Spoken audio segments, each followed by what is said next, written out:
Fala, família da Natação Criativa! Quero agradecer muito a sua presença e já solicitar para você seguir o nosso canal, ativar as notificações. Um clique seu é muito importante. E agradecer para você que acompanha a gente desde lá atrás, lá no Spotify, quando a gente só fazia áudio, mais de 100 entrevistas lá no Spotify, ou para você que acompanha a gente aqui nas entrevistas mais novas no YouTube, 200 entrevistas aí com diversas personalidades da natação, do esporte, ou sobre a criatividade. Quem sabe um dia você estará nessa mesa também sendo entrevistado, assim como o Léo, que eu vou entrevistar hoje, estava do outro lado assistindo os nossos podcasts e hoje está aqui sentado. Hoje eu tenho o prazer de trazer o Leonardo Freitas para falar sobre abordagens lúdicas explorando a consciência corporal nas aulas de natação infantil. Muito obrigado pela presença, Léo. Renato, eu quero agradecer muito o convite. É muito importante essas parcerias. E vamos bater um papo muito interessante. E quando você percebeu aí que era importante você explorar a consciência corporal dessa criança e ainda utilizando essas abordagens lúdicas? Renato, eu percebi quando as crianças elas estavam se desanimando um pouquinho com vários educativos. E aí eu pensei, como que eu vou colocar esse educativo de uma forma mais criativa e que essa criança goste de estar fazendo aquilo? Então, eu fui desenvolvendo no meu dia a dia, desenvolvendo atividades, utilizando todos os recursos que eu tenho na borda da piscina, não se limitando só aos convencionais. Aí você falou um assunto muito importante, de que foi onde surgiu a natação criativa, porque eu percebia que a criança do século XXI, ela tem muito mais voz ativa do que a criança do século passado.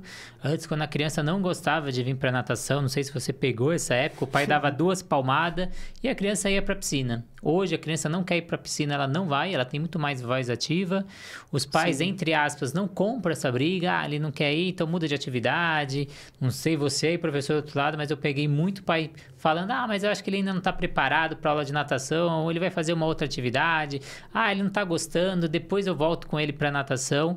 E isso me incomodava. Eu falava, como é possível a criança não gostar da aula de natação, se quando a gente chega no final de semana, a gente fala, vamos para a piscina, a criança fica toda feliz. Sim. E a piscina é conotação de prazer, de brincadeira, e porque na minha aula, às vezes, tinha aquela criança que já estava no meio da aula e falava, tio, que horas que vai acabar a aula? Tio, já vai acabar? Tio, que horas são? Tio, quando eu vou embora?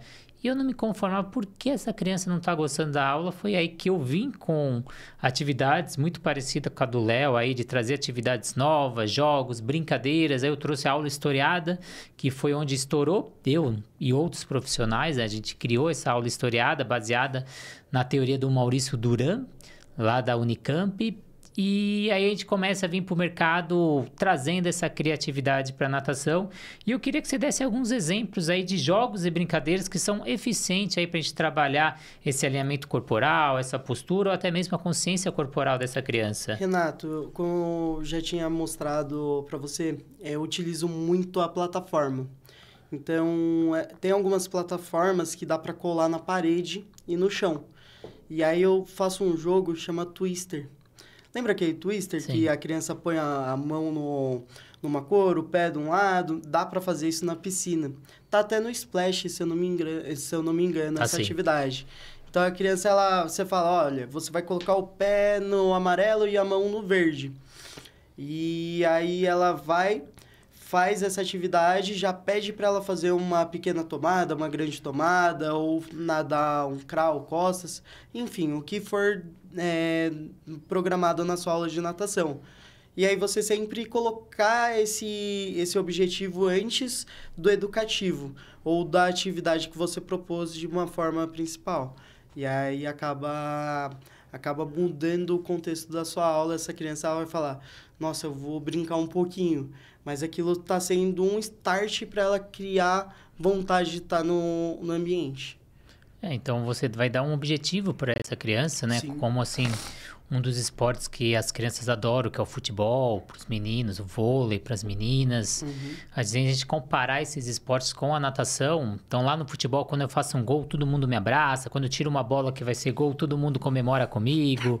Quando eu consigo fazer uma jogada mais bonita, todo mundo me aplaude. Na piscina, quando eu vou e volto e bato na borda da piscina, ninguém me apoia, ninguém torce, Tem que ninguém comemorar. comemora.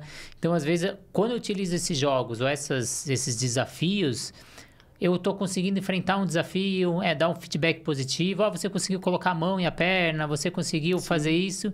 Isso estimula essa criança para fazer a atividade, porque ela sabe quando ela for e voltar, ela vai fazer de novo, ela vai receber esse elogio e isso vai motivando essa criança. Hoje mesmo, Renato, eu tive um exemplo, você falando agora, me veio o que eu pratiquei hoje. Eu estava desenvolvendo o braço do nado crawl com as crianças. Elas não têm tanta consciência corporal ainda, porque está no comecinho. E aí você não coloca tanta pressão para essa criança. Olha, se você girar o bracinho dessa forma, tenta desse jeito, o que você conseguir fazer não tem problema, tenta. E essa criança girou um pouquinho o braço, chegou na borda, pô, legal, você conseguiu, vamos tentar de novo, faz de outro jeito. Se você comemora, você tá fazendo essa criança ela querer se desafiar de novo, como você estava falando.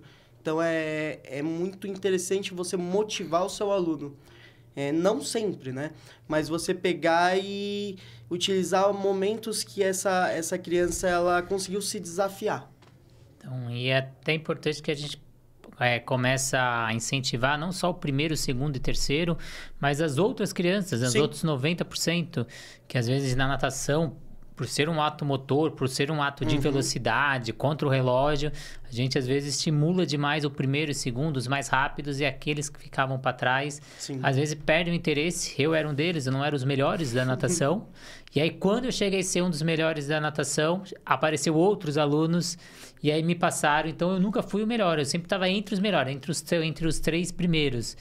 E isso não estimula, né? Porque às vezes o ganhar estimula, mas aí você consegue fazer essa criança ganhar de outra maneira. Seja ela acertando uma charada, seja ela colocando a mão ali no twist, seja ela pegando um objeto, ou ela fazendo um jogo da memória, ela conseguindo acertar e alguém comemorando com ela. Então, isso é muito importante aí para essa atividade. E queria saber quais estratégias mais eficazes aí você utiliza para manter essas crianças engajadas e motivadas enquanto elas aprendem essa consciência corporal na natação. Você planejar a sua aula antes, planejar o que você vai passar para essa criança e explicar para ela. Então, você mostra o caminho.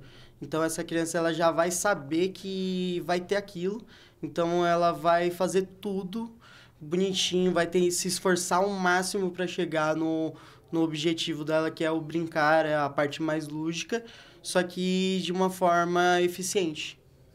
E aí eu queria saber se você recomenda a utilização de materiais ou sem material para ele criar essa consciência corporal. O material é um meio aí auxiliar, ele vai facilitar ou você indica ele não utilizar ou uma mescla dos dois é interessante? A mescla ela é interessante. Você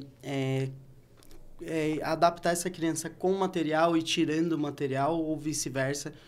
Entra muito a questão de medo também. A gente recebe muita criança que ela tem receio. Como você começa uma aula sem utilizar um material também para poder adaptar ela? Então, tem que ser essa mescla. Aparece muita criança com receio e você tem que tentar encantar ela de uma forma segura. Porque muitas vezes ou ela vai te segurar, ou ela vai largar e vai acabar afundando, vai se assustar e acabou tudo. Então, você tem que desenvolver desse jeito. Toda coisa que a gente vai aprender, então você vai ensinar algo para uma criança, isso gera tensão para essa criança, porque ela sabe que você tem uma expectativa sobre ela para ela fazer aquele determinado movimento ou habilidade, então isso já gera tensão. E o receio e o medo aumenta ainda mais essa tensão. Sim. Então é importante a gente deixar essa aula mais tranquila, deixar essa criança mais relaxada, porque o músculo contraído, entre aspas, ele afunda mais, ele vai dificultar essa criança no aprendizado, e aí é o papel desse profissional conseguir deixar essa criança mais relaxada, mais segura, e a utilização dos materiais e das brincadeiras, isso é muito importante. Queria saber como você utiliza esses jogos, brincadeiras aí, para você deixar essa criança aí mais segura. Da mesma forma que eu falei do mesclar, dá para fazer isso dentro do circuito. Então, a criança que tem medo de pular, você vai adaptar. Então, ela vai pular de uma forma sentada, pegando um material que flutua. Então, não sempre fazer o principal. Então, você adapta essa atividade. Semana passada, a criança estava com medo de pular da borda e a gente tem um material que é aquelas boias de piscina. Eu falei, olha, você vai sentar e vai pular próximo da boia, o professor vai segurar você e você segura na boia. A criança pulou, segurou a boia, segurou minha mão, ficou extremamente feliz, comemorei. Aí ela falou, tio, eu quero tentar pular sem a boia. Então, é dessa forma que a gente consegue ir adaptando. As adaptações vai fazer com que você chegue no seu objetivo principal. Não se limitar só o que você planejou. Você tem que adaptar também um pouquinho o seu planejamento. Então sempre partindo do mais simples para o mais complexo, você dando atividade simples, a criança conseguiu enfrentar e conseguiu atingir o objetivo, você começa uma um pouquinho mais difícil, ela atingiu o objetivo, você dá como se fosse vários degraus ali, você subindo e auxiliando essa criança, sempre dificultando um pouquinho mais, mas não chegar numa atividade que se dificulta demais, senão você acaba desmotivando essa criança. E queria que você falasse um pouquinho dessa consciência corporal, se você percebe nesse seu tempo de experiência na borda da piscina, se essa consciência corporal, a criança cada vez que está chegando mais na piscina, as crianças mais novas, está tendo essa consciência corporal mais prejudicada, por decorrência aí da parte tecnológica, dos eletrônicos. Sim, a criança, ela tá com uma consciência corporal muito defasada. Então, ela não entende como corrigir isso. Então, eu gosto de trabalhar várias coisas para poder trazer essa consciência para ela. Então, por exemplo, o nosso centro de gravidade. A criança ela não tem noção disso. De que se ela jogar o corpo para frente, ela pode afundar, só que não vai chegar no fundo. Ela tem que jogar a cabeça dela para baixo. Então, ela não tem essa consciência. Então, eu gosto de falar, olha, queixo no peito, olha para baixo, pega aquele número que está no fundo da piscina. Tem alguns materiais que afundam, tem numerais. Então, ela de óculos, ela consegue olhar o número, ela vai em busca do material e já vai criando essa consciência. Então, dá para perceber que a criança ela não tem tanta consciência corporal, não, mas dá para a gente sanar essa dúvida dela. Então, esse é o papel do profissional que trabalha com essa criança. Muitas vezes a gente está lá brincando com essa criança, aí fala, mas você só está brincando, não está fazendo atividade, mas toda brincadeira tem um objetivo por trás, e às vezes são objetivos ali que vai além da natação, que nessa parte da consciência corporal, essa criança está vindo defasado não só pelo eletrônico, como eu citei, pelos jogos, mas também por várias decorrências, é um múltiplo fator, né? Então, essa criança cada vez brinca menos na rua, pela violência, o espaço reduzido, cada vez as crianças estão vivendo mais em apartamentos menores, os pais cada vez têm menos tempo de trabalhar com essa criança. Então, são multifatorial aí, cada vez mais tempo nas escolas também, a gente começa a pensar, a gente vai vindo várias fatores que prejudicam, às vezes, essa vivência dessa criança, essa exploração do corpo, porque é um acervo motor, essa criança até 6 anos, ela tem que ter o maior número de movimentos possíveis, maior vivências em diferentes esportes, não ter essa especialização, às vezes ela se destaca no esporte, vamos estimular mais ainda nesse esporte, mas não, até 6 anos ela tem que ter aí um acervo motor. E eu queria saber como você provoca esse acervo motor, trazendo a variabilidade através aí de diferentes objetos. Você utiliza a plataforma, utiliza halter, como você falou na entrevista anterior. Tem mais alguma coisa para destacar aí para o nosso público? Dá para fazer circuitos antes de entrar na piscina. Então, principalmente em dias de frio, aquecer essa criança. Então, dá para fazer um alongamento, dá para fazer um circuito psicomotor fora da piscina. Então, você utiliza o recurso que está ali. Então, essa criança, ela trabalhar esses fundamentos psicomotores fora da água vai gerar esse acervo que você estava falando. Porque a criançada, ela não tem estímulo nenhum durante o dia a dia. Infelizmente, por causa da violência, ela não vai sair na rua para jogar uma bola, não vai sair para brincar de um pega-pega, de um esconde-esconde. Se você tem espaço para poder fazer isso dentro da estrutura da piscina onde você trabalha, faça, que vai ajudar muito no processo da sua aula também. E aí eu diria que não só no dia de frio e não só no começo da aula, esse é um problema às vezes enfrentado pelos professores do outro lado, Sim. que agora está aumentando a demanda de personal e às vezes são piscinas abertas, são Uhum. piscinas sem condições, que nem uma academia com ambiente fechado, e às vezes esse profissional vai ter que ir para uma quadra, fazer um trabalho funcional. Sim. Você tem alguns desses circuitos aí para dar de exemplo para os nossos professores, porque tem muitos aí do outro lado que vêm atrás da natação criativa, mas e aí no dia de frio, o que que eu faço com essa criança? Dá para vocês pegarem os materiais que estão na borda. Pega os flutuadores, faz um zigue-zague, dá para pegar o próprio halter, jogar para cima, bater uma palma, bater duas palmas, criar essa consciência para a criança. É uma coisa muito barata que dá para ter na sua piscina, é bexiga. Bexiga você consegue fazer um monte de coisa fora e dentro da água. Tem uma atividade que eu gosto de fazer na piscina, que eu pego aqueles bastões que afundam, pego 2 bexigas, amarro em cada ponta, isso dentro da piscina, tá, gente? A criança ela tem que girar o braço, encostar nessa bexiga, entender que tem que rodar, o braço tem que sair para fora da água e vai criando essa consciência corporal. Então, você já prepara o material fora da piscina para poder colocar isso em prática na piscina. Então, você pode pedir para essa criança segurar o bastão e aí essa bexiga tá aqui, ela vai estar para baixo, mas não tem problema, girar e ela bater a mão na bexiga para entender o agarre e o empurre. E aí você vai transmitindo essa consciência para a criança e já adaptando para a água. Então, você já monta o seu processo de aula fora da piscina.